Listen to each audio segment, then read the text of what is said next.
Oh. Hi, I'm Claire Murray. And I'm Taylor Shelfo, and this is the West Side Weekly. A fellow West Side staffer, Somalia Thanwara, has put together a mini documentary following the story of Simone Taylor, a freshman who battles atypical Rett syndrome every day. Let's have a look.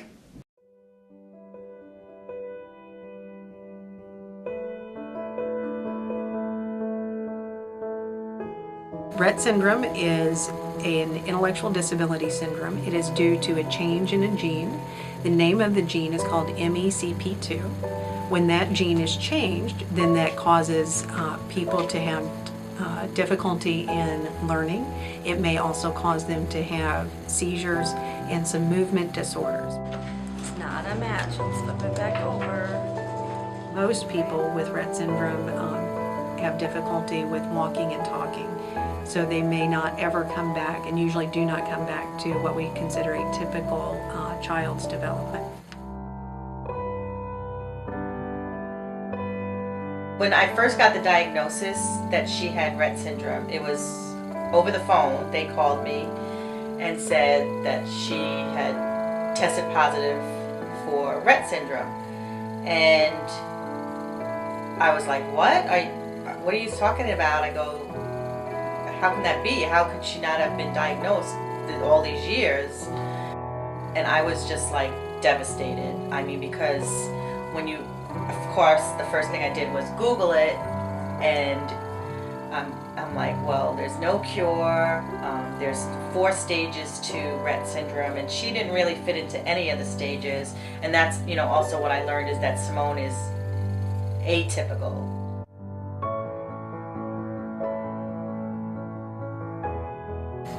So Rett syndrome is usually recognized anywhere from about 6 months to 2 to 3 years of age.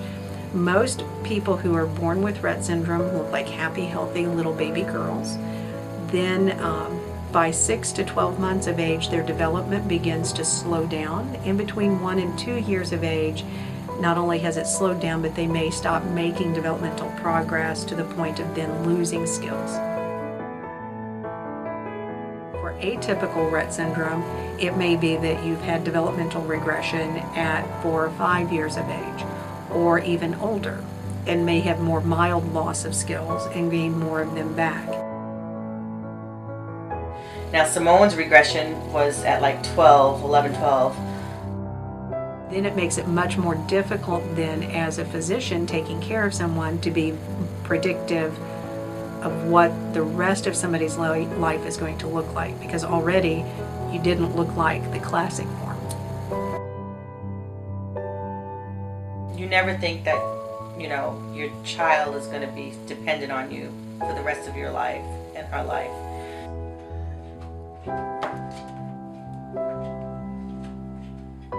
Her input is, she understands everything.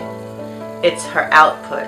So just imagine just being like prisoner in your own body because you can't get out what you want to say.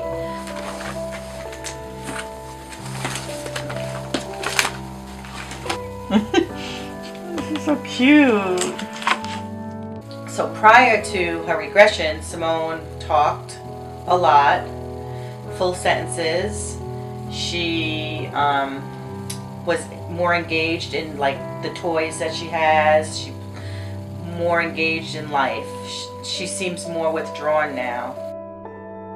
But prior, she used to talk about having boyfriends. She used to talk about going to the prom. She used to play with her toys. She used to smile a lot. She used to want to play with other kids. And then the regression just took that all away. For about like 2 years, a year and a half, 2 years, she just would stare at the wall. She wouldn't watch TV, nothing. So now, after this regression, she actually watches TV, she laughs at things, she's more engaged in life again. It's affected me, it's made me, sad, depressed, and stuff like that, but it's also made me an advocate for finding a cure for Rett syndrome and an advocate for educating people about Rett syndrome. I'm her voice now, since she has none.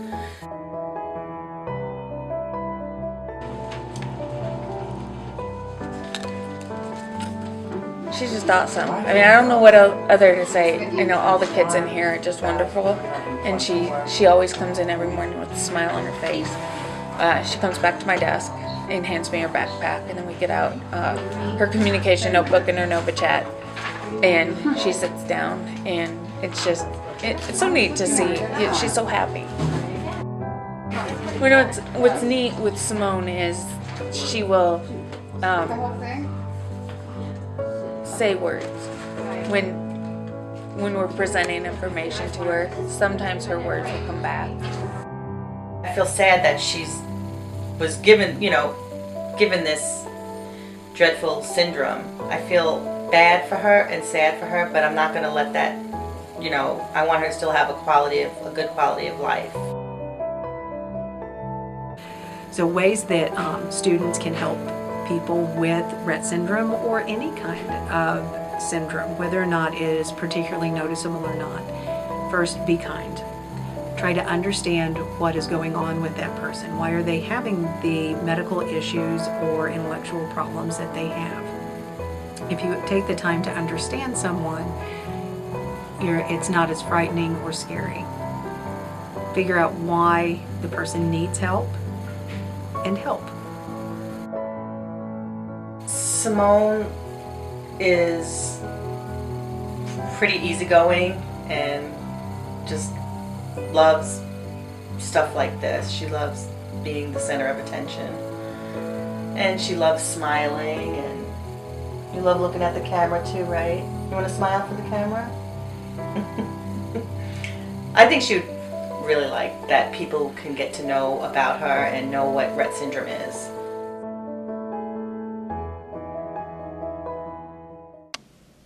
Join the Conversation, otherwise known as JTC, is looking for people interested in sharing their thoughts on the immigration ban via West TV.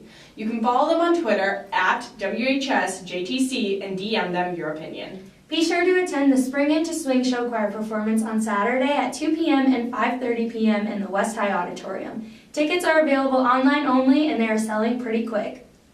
That's all for this week. Thanks for watching. This has been the West High Weekly.